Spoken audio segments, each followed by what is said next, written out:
Guys, this is a dress I purchased from Meesho from long back from Organic, but I haven't wear it yet. So I decided to make some changes in this dress. I have no idea what I'm going to do, but I decided to cut this dress into two pieces.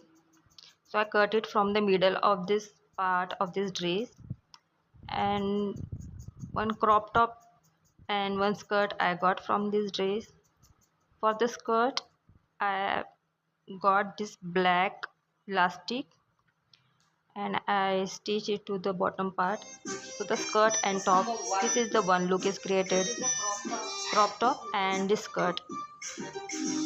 I add black bag and my fila red shoes like this look. And for the second part, I wear this white skirt with this crop top. This is second look and this is the third look is created. You can wear this skirt with any black top. And thank you for watching. You also keep doing such DIY transformation and